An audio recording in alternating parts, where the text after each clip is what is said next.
Okay, magandang araw mga fellow gun enthusiasts. There have been some developments sa ating gun law recently, pero we're not gonna be talking about that in this episode. In fact, in this episode, guys, I want to talk to you about a certain development na hindi maganda. Not really for us gun owners, but for people who own air guns, BB guns, pellet guns, and even airsoft. Mukhang nakakakita na naman tayo ngayon ng creeping red tape na nangyayari sa ating bansa. No? Dumadami na naman yung red tape na kailangan natin para ma-enjoy yung hobby natin. So, we have received reports that yung PNP-FEO ngayon ay nagre-require na ng PTTFA or Permit to Transport Firearms for training dummy guns, BB guns, and airsoft. Okay, so yung permit to transport firearms, guys, usually kinukuha lang natin yan sa mga baril, ano? Actually, ginagawa lang natin talaga yan sa mga baril at bala kung bibili ka nun. And i-move mo siya from point A to point B. Ngayon, alam ko kung anong iniisip nyo. Iniisip nyo kalokohan to. Paano nangyaring yung mga hindi naman firearms gaya ng BB guns, okay, at air guns ay nangangailangan ng PTTFA. Actually, yan din yung naisip ko nung nagsimula to. Alam natin for a fact na yung mga BB guns at airsoft at air guns nangangailangan niya ng one-time registration sa PNP-FEO. Part yan ng RA 10591. Nire-require nila na magkaroon ka ng registration. Na yung registration yan is nowhere near as hard, kahirap, o kasing mahal ng registration sa firearms. Madali lang yon, parang 200 pesos lang. Tapos you have to fill up a form. Tapos okay ka na. So, it's been that way for many years now. Well, ngayon, mukhang ine-expand na nila, guys, yung scope ng paperwork sa mga BB guns, airsoft. And nakakarinig na ako ngayon ng mga requirements na bumili lang siya ng blue gun. So, yung blue gun, parang ganito yun, guys. Ito yung dummy gun na ginagamit natin sa mga CQC training. Or yung orange, kulay orange or kulay blue na gun. Pag bumili daw siya dyan sa may gun show ng training dummy gun, nire-require na ng PTTFA. Tapos ngayon, nakakuha na ako, guys, ng PTTFA BB gun or air gun or pellet gun. So, ito siya, guys, this is very bad. Kasi dati, meron ka lang registration for pellet guns. Ngayon, PTTFA na rin. So, ngayon na nandito na tayo sa stage na to, nag-aalala na ako kasi baka ang gawin ngayon susunod ng PNP-FEO, mag-require na rin sila ng PTC-FOR sa mga airsoft at air guns. Kasi usually yung tatlong yan yung kailangan mo. Kailangan mo yung LTAP sa mga firearms, PTTFA, FA-Reg, tsaka yung PTC-FOR. So ngayon sa pellet gun, nung nagsimula yan dati, mga BB gun at air gun, registration lang. Walang PTTFA, walang PTC-FOR. Ngayon, kailangan na siya na PTTFA. So dalawa na. Dati isa lang yan yung document na kailangan. Ngayon, dalawa na.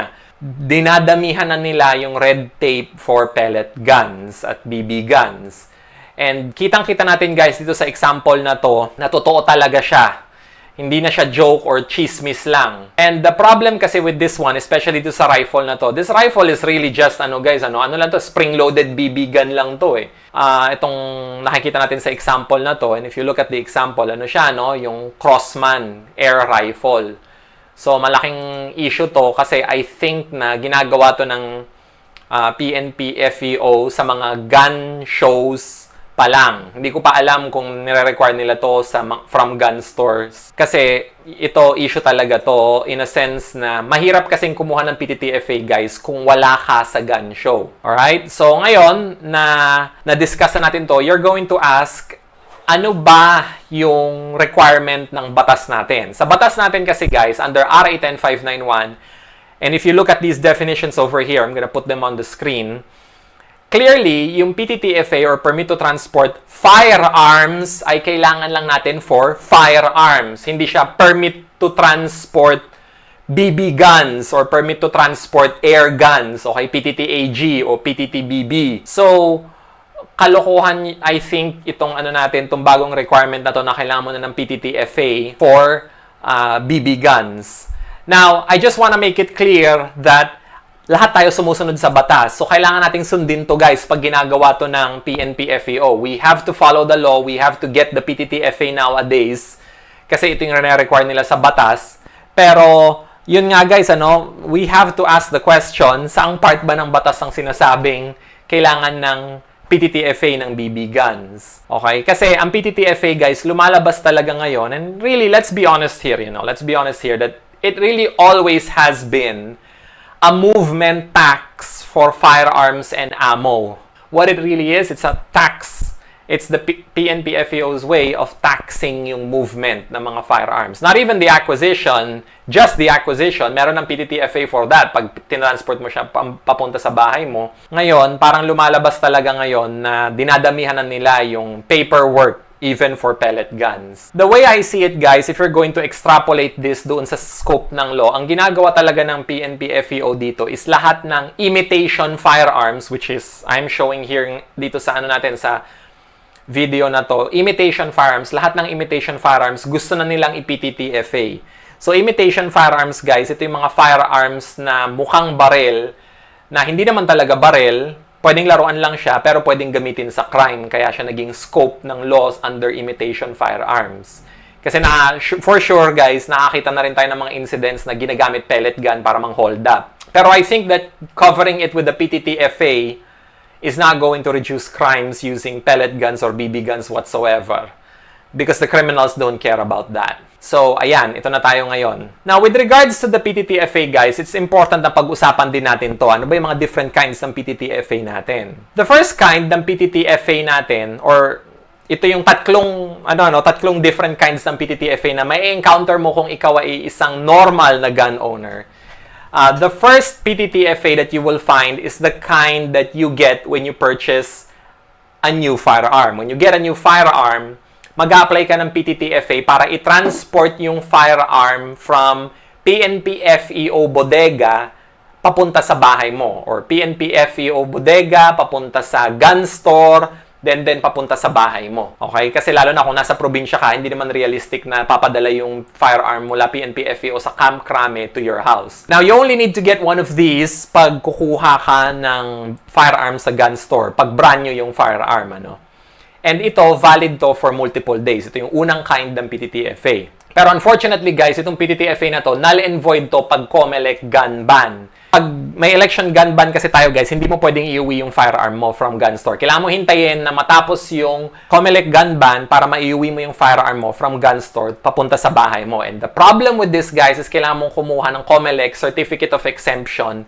para makakuha ka ng PTTFA during an election gun ban. The problem with that is that ako, sinubukan ko yan dati, tapos na yung election, nag-apply ako noong February, election was like end of May. Nag-apply ako niyan ng January, and then dumating yung PTTFA parang August na. So tapos na yung election, hindi mo na rin siya kailangan. So kalokohan talaga yung yung COMELEC Certificate of Exemption. Now, just to be sure, guys, just to make it clear, kahit nakalokohan siya, sumunod tayo sa batas at gawin natin siya. Pero, nakakainis talaga yung ganon.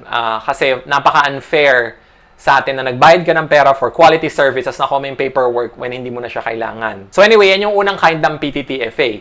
The second kind of PTTFA, ito yung kinukuha natin, PTTFA na kailangan mo para transport ng firearm mo to a firing range and then back. Okay, so yan yung second kind ng PTTFA. Now, the problem with this PTTFA is matrabaho kumuha nito. There's no online way of getting it. Once upon a time meron, pero tinanggal nila yon. Hindi ko alam masyado kung bakit. Ngayon, para makakuha ka ng PTTFA na to, you need to write a letter to the PNP-FEO, PNP-FEO chief, and then you have to pay them through Land Bank the two-way PTTFA. So, one PTTFA papunta sa destination and then one PTTFA pabalik. The problem with this, guys, despite the fact na, syempre sabihin nyo, well, mura lang naman yan, 200 pesos papunta, then 200 pesos pabalik, 400 pesos. Well, the problem with this, guys, is napakaraming restrictions nito. Una sa lahat, matrabaho kumuha ng PTTFA going to a firing range. Alright?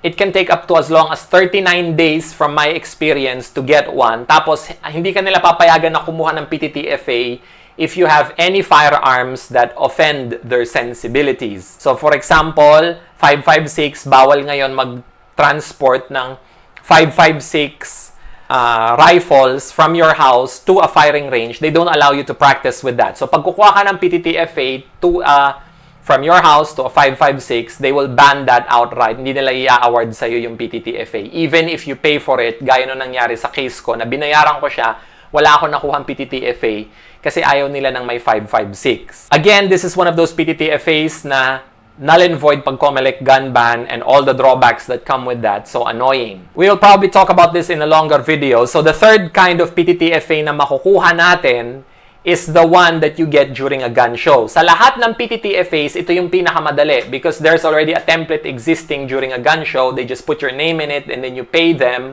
which is generally piso per bala. Yan yung parang ano nila, no? Tax nila per bullet.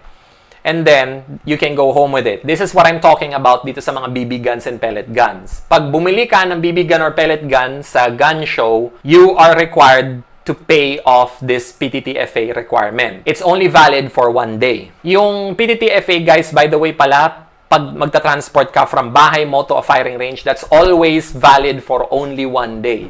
So, if hindi natuloy yung firing range mo, ulit ka ulit ng pag-a-apply ng PTTFA. This is the same for this case ng PTTFA from BB guns, for BB guns from gun shows, purchased from gun shows, okay? Whether or not magbabago tong policy na to, I don't know. Guys, kailangan nating sumunod dito, pero hindi siya magandang sign kasi it shows na kung yung PNP ay ginagawa nila to for BB guns, there's no telling na hindi rin nila gagawin yung PTCFOR for BB guns or there's no telling na gagawin din nila yung BB guns na baka nga one day, pag pinabayaan natin yung mga ganitong klaseng requirements, pag bibili ka ng bulitas ng pellet gun, i-require na rin nila na kumuha ka ng PTTFA. Which I think is ridiculous.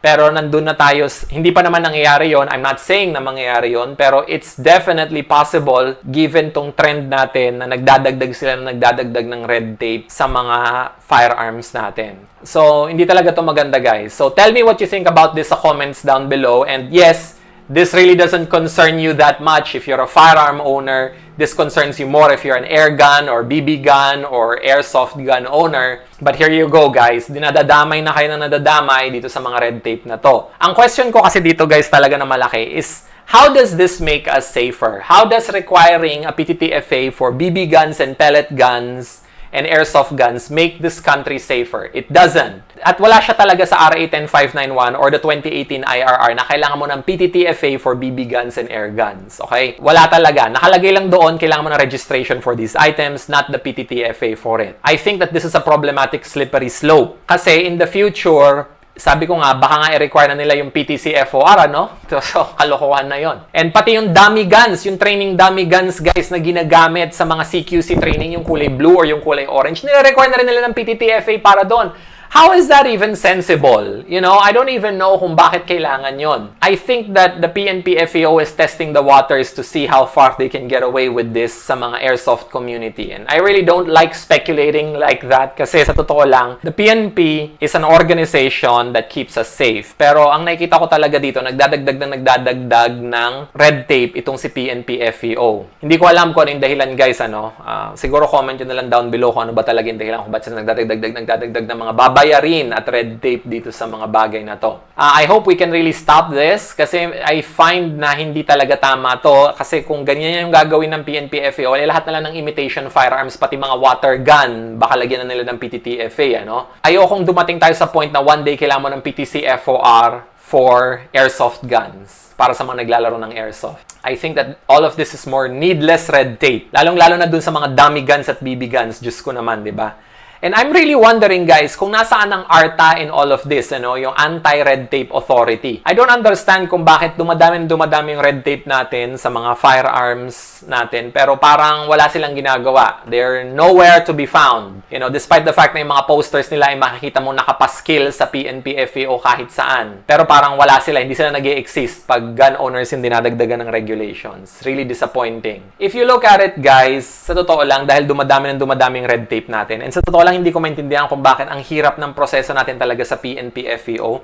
Sa PNP FEO, yung license card mo, pahirapan kunin sa krame kung kailangan mo nun or kailangan mo siyang kunin sa gun store. Pero nakakapagtaka kasi sa mga ibang government agencies gaya ng pagkuha ng birth certificate, Philippine Statistics Office, pag kukuha ka ng birth certificate or kukuha ka ng ibang paperwork sa kanila, diretso, online lahat, isisend na sa bahay mo. Sa Kamkrame or sa PNP FEO, yung mga paperwork, lahat ikaw yung kailangan lumakad or kailangan mong magpalakad, which is again a cottage industry ng red tape at mga fixers, unfortunately, for many situations. Very unfortunate.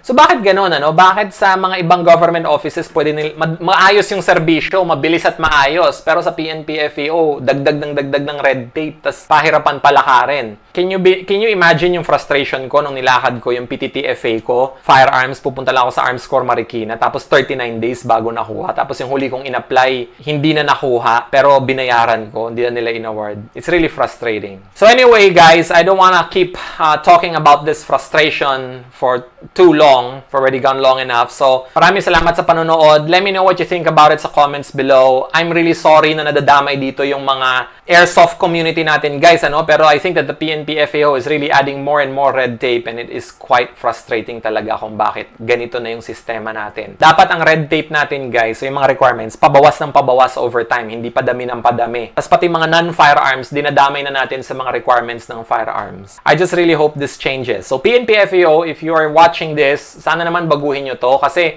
the process is already very difficult as is. It's creating a lot of frustration. Tama mga gun owners, bayad kami ng bayad and we're getting terrible quality service. Tapos ngayon, idadamay nyo na rin pati yung mga airsoft group sa pagkuha ng PTTFA. Yung mga BB guns, air gun enthusiasts. I don't represent them. I don't claim to be representing them. I'm just saying that I think that we should improve our service by reducing red tape and not by adding any more. Okay, this is a criticism of the process and not by any single person sa PNP FEO. This is a criticism of the growing red tape na nangyayari sa atin. So sana matingnan nyo to at sana matanggal natin yung mga ganitong klaseng requirements. It's really unfair. Hindi naman firearms yan, guys, and you know that. Okay, so maraming salamat, guys. Thank you for all of those who watch these videos. Sana, guys, ma-share nyo tong videos na to sa mga kakilala nyo na kailangan makapanood nito. And yeah, I have a Buy Me a Coffee link sa comments. So if you're interested in pitching, kahit konti lang para sa mga efforts natin na to, you're very welcome to do so. At ako ay nagpapasalamat sa ating lahat, even if hindi kayo nakakapag-donate, basta't ma-like nyo at ma-share nyo tong video na to, malaking bagay na yon. I would like to thank you to all those who have donated to this channel. Malaking tulong yon, nakakatulong yon sa mga efforts natin. I-follow up, for example, yung mga gun laws at mag-report sa mga ganitong bagay. Alright, so maraming salamat, guys. And yeah, as unfortunate as this news is, let's work together to produce a better result. So thank you so much, and I'll see you all in the next video.